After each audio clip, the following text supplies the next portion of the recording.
Hello Geometry, sorry I couldn't make it to class today. Today you're going to need a white piece of paper, so hopefully you picked one up at the door. If not, hopefully the sub is handing out white paper to anyone that needs it now. You will also need a construction tool set. Those are found by my file cabinets. Just make sure today that you return those and place all the parts back in the case. If any of them have lead that's missing, just go exchange it for another one. I think there's only one or two that should have that problem. Today you will also need your practice test because we're going to be going over numbers 7 through 9 on your practice test today. Now remember, I'll be back Monday in case you don't quite understand what I explained. Today we're going to be doing two constructions, number 9 and 10, and we're going to be doing the problems number 7 through 9 on your practice semester test in that particular order. Okay? Hopefully you have everything ready to go. If not, you can pause the video, wait for everyone to get caught back up, and we'll continue here in a second.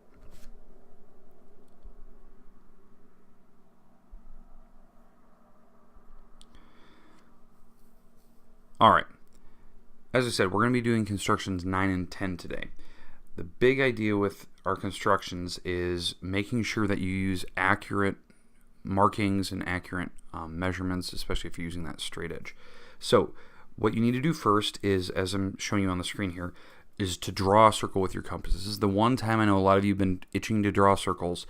Draw a circle on your paper. Now you're going to need room around it, so we're going to make some marks on the outside of the circle and the inside. So the circle can actually be of decent size. The goal here is to find the center of the circle. Now I know that you're using the compass to draw it, and so you'll kind of know where the mark is on your paper, but the goal is to find it if you, let's say you were given the circle and the center wasn't marked.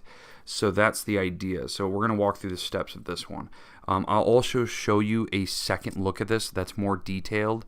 I pulled it from a math website called Math is Fun, and they show the actual detail, like video of that. I'll bring that up right after we're done with this so that you can kind of see how it works. But I'm going to walk you through the steps here. I'm going to actually draw my iPad. I'll kind of show you where you need to put your compass and straight edge and what you need to do here. But remember, the goal here is to find the center of the circle. Okay?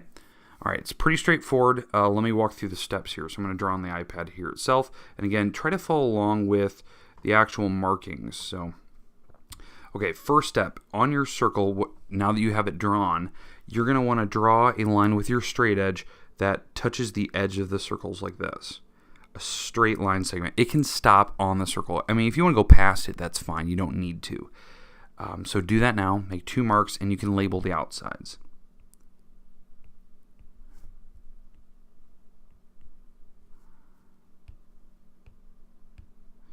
Now that you have that done, what we're going to do is you're going to try to turn your paper so that that line is flat against you.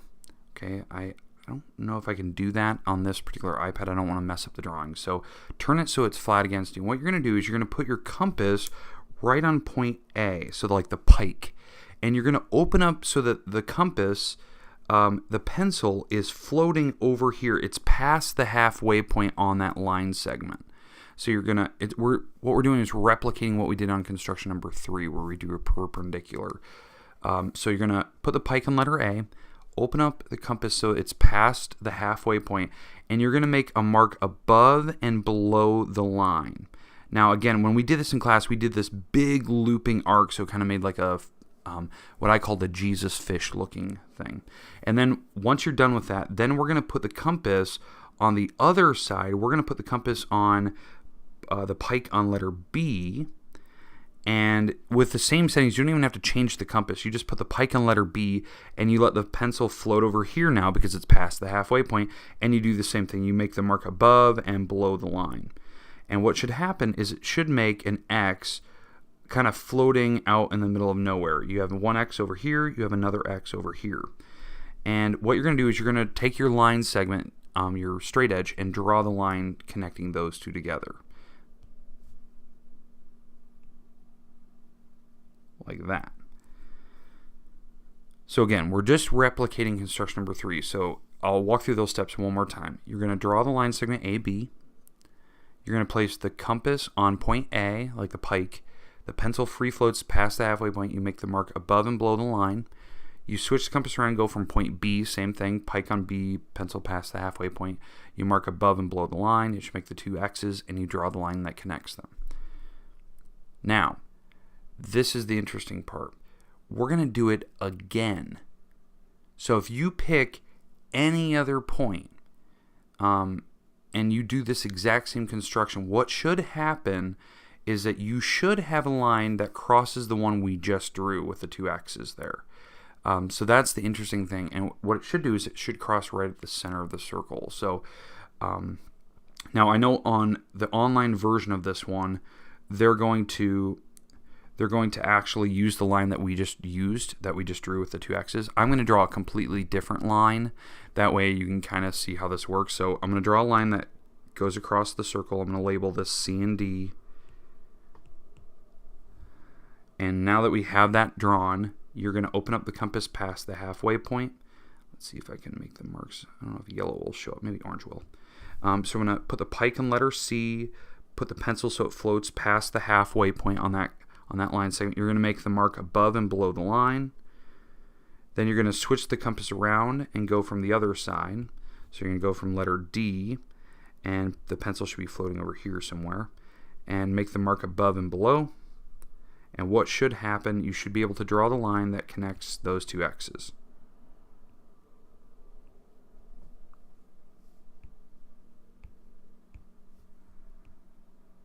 Like that. Well, what should happen here is that they should intersect. Those two lines that we have drawn that connect the X's now should cross in the center. And when I'm saying, like, that is the true center of our graph. Let's see, I'll just use a black here. This is what we were looking for. This is the center of your circle.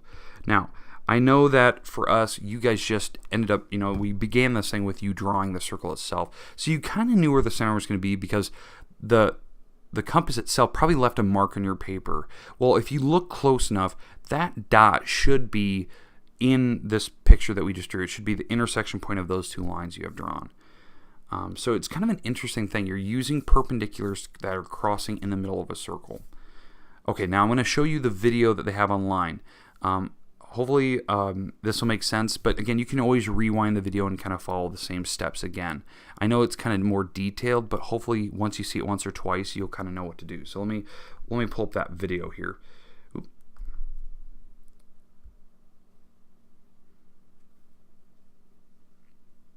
All right, so here's the video I was talking about. This person draws a line across the circle. They're going to use their compass that's past the halfway point. They're going to mark above and below. As you can see, that's what they're doing. They're going to switch the compass, mark above and below, and they're going to draw the line. So they're doing this insanely fast. Now, what I warn you of is that they're going to use the line that they just drew. So they open up past the halfway point. They mark above and below this line. I drew a completely different line, and then they just connect the X's. But what should happen, the perpendicular line should cross, as you're seeing there, and they have the center marked. It's actually a really clever way to do it.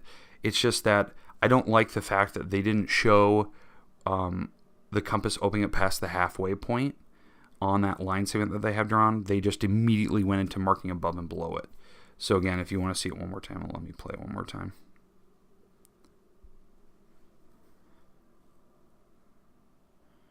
So they drew a line. They're going to open up the compass past the halfway point. They're going to mark above and below the line. They don't even show it doing it. Mark above and below the line, draw the lines that connect the two X's. Then they're going to just open up the compass past the halfway point on this new line that they have drawn. If you want to do that, that's totally fine. I mean, it's the same construction. I just always like drawing a new line to do it. And the segment that connects them should cross right at the center. Okay, pretty clever. Again, this is called Math is Fun. All I did was just search on Google constructions, geometry constructions, and it was the first result. And they have really nice videos. They have all the reviews of all the different constructions we've done. I'll link this website on my website so you can go ahead and watch their videos and see how we've done previous constructions. Now, mind you, they do some of their constructions a little bit differently than mine.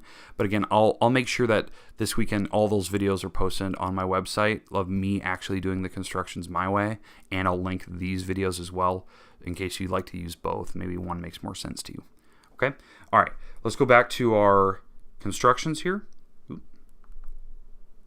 And we'll continue on with the next construction. Now, unfortunately, the video they have of this next construction is not very good.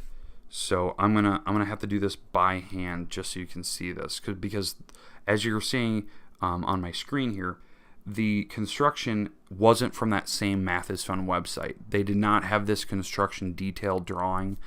So I will kind of show you how I do it, and hopefully you can kind of follow with the markings that I'm making on the iPad itself. Okay, so let's start with the fact that you're going that you need to draw a circle. You need to label the center, so because you probably already know where the center is because you used a pike, and then you need to label a point that's on the circle itself. We're going to draw outside the circle a lot of this drawing, so you do need room. So as you can tell, they have a lot of room like above the circle because that's what we're going to be doing. So, and it's really where you need the most room is towards the point P that they have labeled. Okay, so once you have all these points labeled, and again, you can pause the video if you need to, you're going to want to take the straight edge and draw a segment that connects the center straight through point P and keeps going. That's your first step. Once you have that, now you're going to need your compass. But again, draw a segment that goes from the center of the circle through point P and keeps going outside the circle. So it's a secant line in theory if you were to extend both walls. Now that you have that, what we're going to do is we're going to use our compass, and I want you to measure this distance from the center of the circle to point P. Once you have that measured with your compass, you're going to put the compass over here on this side, and you're going to mark that distance past the letter P. So you're going to make that marking over here somewhere, and we'll call this point D. Apologies. But the reason why we're doing that is we're trying to put point C in the middle of C to D. And so using your compass guaranteed that. Now that you have that, we're going to replicate the construction we just did. So you're going to put your compass, let me change colors here. You're going to put your compass so the pike is right on letter D. You're going to open up the compass so it's past the halfway point. So I put my pencil over here, so I marked it with that little pink arrow. So you're opening up the compass past halfway point. The halfway point is letter P. Once you have that, you're going to mark above and below the line with your compass from letter D. Remember, the pike is on D, the pencil's past point P. So mark above and below. Once you have that, you're going to switch the compass around. Let's see if green will show up. You're going to switch the compass around, put the pike on letter C. Same thing, the pencil should be floating over here somewhere now. And you're going to mark above and below the line. Once you have that, you're pretty much done. So again, how I did that, the first step was draw the line segment going from center out through P, keeps going. You mark the distance past point P, which is the same as from C to P. So I mark that with a D. Open up the compass so it's past the halfway point. You mark above and below the lines from using both endpoints C and D. So that makes the two floating X's. Then you're going to draw a segment that connects the two X's. And what should happen here, wow, that was actually pretty decent. It should draw a tangent line to the circle passing right through letter P. And it's going to connect the two X's. Sorry, I'm freehand drawing everything here. But that's what it should look like in the end. Again, this one is just using the same construction. That's why I always put these two last, because they use the same technique. But again, we're drawing tangents. Now, there is a ton of other constructions in geometry. We're not going to go through all those. I think there's like 16 different constructions, I believe. But we're only doing the first 10 because they're the basic ones. The later ones are very difficult. There's a ton of steps to them. These are pretty much as easy as they come. They're the basic ones we use in drafting and whatnot. Okay. Now that we're done with that, I'd like you to place all your tools for your construction sets back in the bag. The sub will walk around and collect those. If you'd like to help him or her out, take all those construction tool sets, the bags, and go put them by my file cabinet again in the cardboard box. That'd be great. Turn in your piece of paper in the basket. Make sure your name and the number 5 is written on it because it's the 5th day of constructions, and I'll give you points for it. If you haven't been here any of those other days, it's fine. We'll get you caught up. Remember, these constructions, I'm picking 2 random ones from 1 through 10, and they're going on your semester test.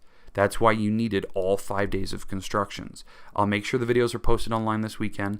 I took the videos off from Monday through Thursday because I didn't want to confuse anyone. I'm just going to have today's video online so you know exactly which day it is. I'll make sure it's linked on the front website. Again, it's mrward.org. So you can go watch this. Again, put it in headphones so you can watch it on your own. You can always hit pause. Okay, now what you're going to need, now that we've turned in our papers and we've turned in all our construction sets, you need to get out your practice guide, and we're going to go through the next 3 problems.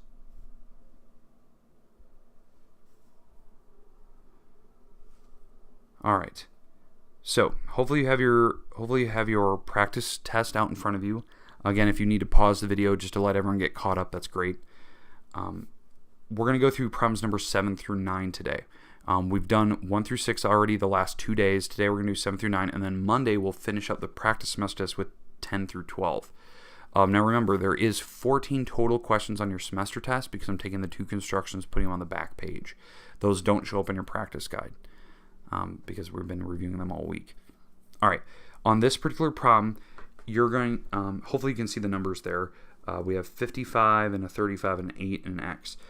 What we have to solve for x in this problem. This one will require a scientific calculator because we're going to be doing the trig function, SOHCAHTOA. In fact, let me write that on the page here, SOHCAHTOA. All right, what we're going to be doing here is we're going to try to find x. Now, what you have to do first is we have to commit to one of these angles.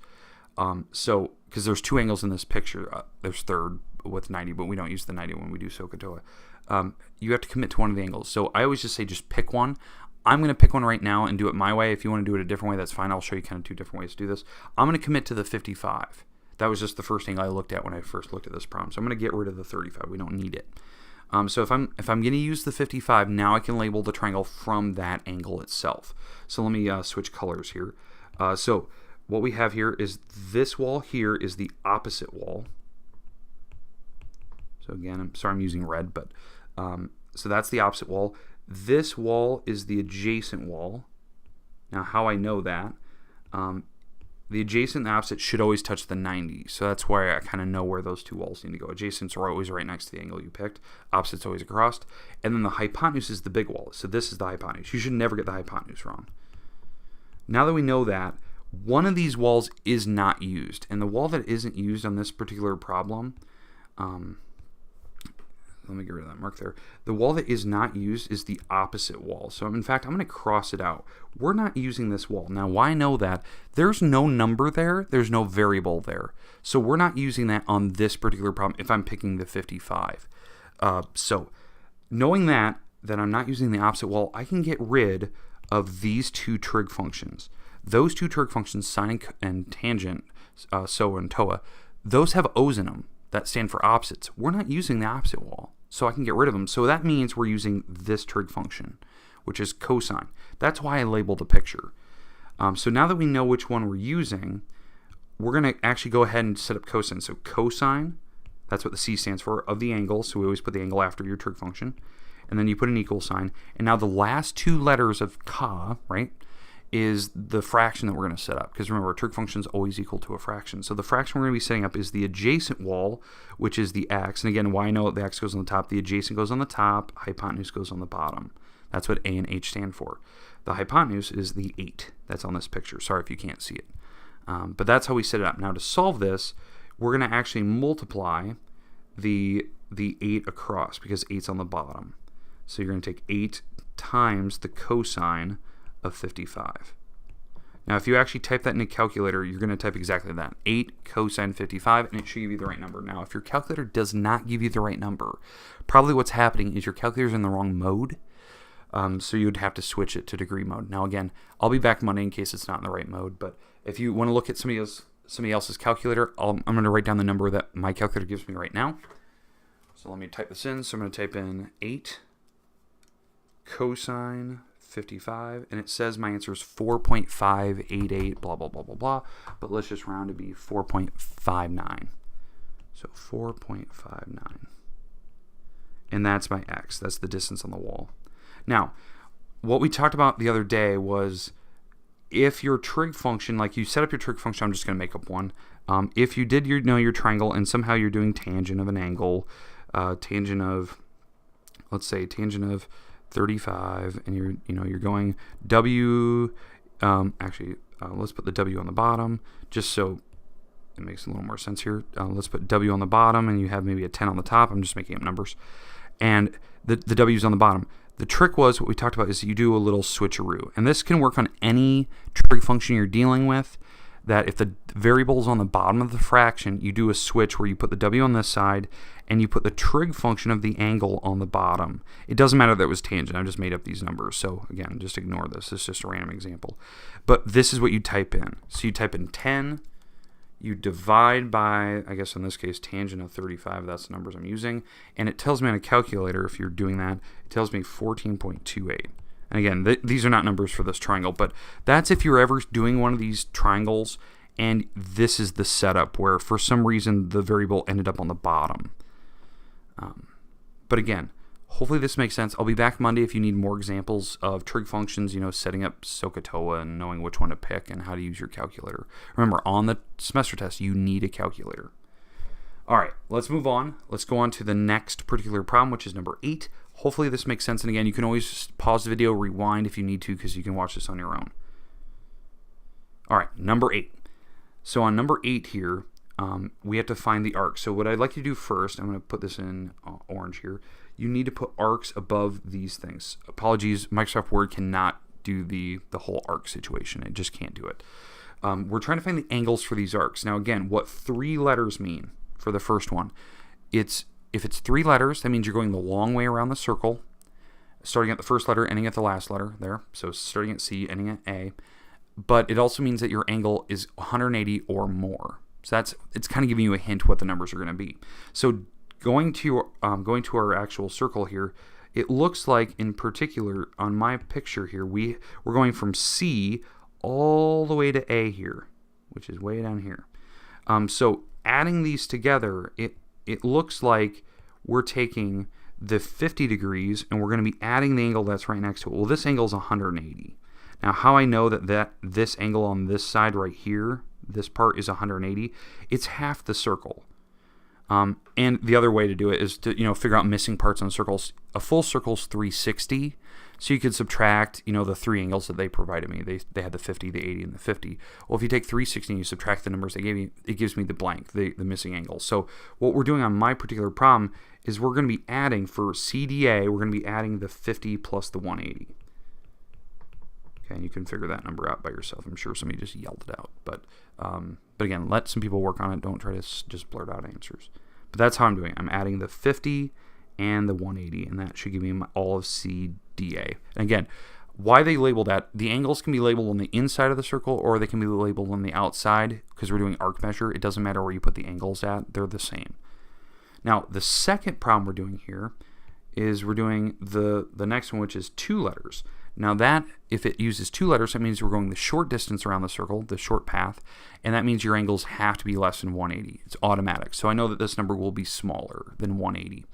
So doing that, going from C out to A, that means that we're going through B. Even though they didn't give me 3 letters, we know that we're going the short distance around. So what we have to do there is add those 2 angles up. So it looks like we're just adding the 50 and the 80 together. So 50 plus 80. And you can get to that number. I'm sure somebody just tried to blurt it out, but again, let some people work. But again, that's the type of problem. I'm guaranteeing you on the test there'll be some circle. I'll have you find an arc or 2. All right, let's move on to number 9. All right, number 9. You recognize these problems. Obviously, every problem is a homework problem so far. This problem, it'll be something like this on the test where you're finding an x and a y from a circle. It could be a picture like this. It could be one where you're finding angles that are on the circle itself. But on this particular problem, you have to find x and y. You have to find both letters. So the hint on this one was that to find x is across the circle. If the angle's across the circle, it's always half the arc that it looks at. So if this arc is 50 degrees, that means x has to be half of it. So 50 divided by 2, which is 25, right? Now, the problem is on this particular problem is that we don't have the y, right? We don't have the arc across from y. So I don't know what to cut in half. Well, this arc that's over here is whatever's left, because this is a diameter. It's going through the center. They have the center marked. So this is a diameter. So that means this whole arc on this side has to be 180 because that's half of the circle. So if this part here is 50, that means this has to be a 130 because it adds with 50 to make 180. So that's the little dashed line there. So now that I know that this arc is 130 degrees, you can now cut it in half, and that gives you the letter y. So 130 divided by 2. Now, if you don't like that, there's another way to do this problem. Because again, these always have multiple ways of doing them. The other way you could do this problem, because most people get the 25 right away, but they can't find y. So what you can do here is that this angle is 90, because again, we had a property that said anytime an angle looks at the diameter of a circle or a semicircle, this angle has to be 90. Well, now you just have a triangle with a 90-degree angle. You have the 25 where the x is sitting. We already knew that's 25 from earlier. But then you can find the y, because triangles have to add up to be 180. So you just take 180 and you subtract the 25 and you subtract the 90. And that would give you angle y as well. They're going to be the same mystery number. Now, I have been warning you all week, what are the types of pictures I could put here? The types of pictures I can put. Let me erase all this. All right, the type of picture that I could potentially put here could be a circle that maybe I have a quad on the inside, like a box, like that. Let me label some parts here. Let's say we have, an 80, we have an X, and you have a 50, and you have a Y. Well, what we talked about in class was that if this is the setup, the opposite angles have to add to make 180. That was the property we've had. Quads inside circles have to add it to be 180, the opposite angles. So to find X has to add with 80 to make 180. So just common sense, it has to be 100. So that would be the X in that case. The Y would have to be 130, because Y would add with the 50 to make 180. They're not equal, right? The angles across from each other have to add to be 180. Now, the other type of picture I could put here, because again, I'm trying to warn you of pictures I could put from previous tests and whatnot. They could have circles like such. They could have lines across. I think you had one similar to on the Chapter 10 test like that. If they have certain markings on the picture, maybe they told me like these two are equal to each other.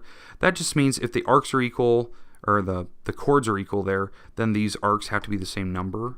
So if these are both, let's say these are both 100s.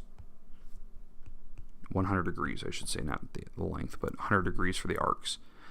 Then this arc over here, the mystery arc, is whatever's left from the circle. So this would have to be 160. Because again, this whole circle has to add up to be 360. So that tells me that this missing piece down here, because again, those took up the entire arcs, this would have to be 160, and now you can find the angles across from them.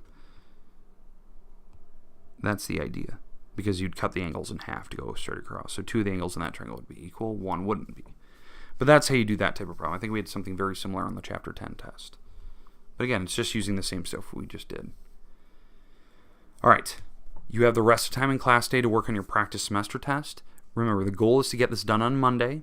Semester test is Tuesday, Wednesday next week. Reminder, all book check-ins are Monday. You need your textbook Monday. We're checking them in. Okay.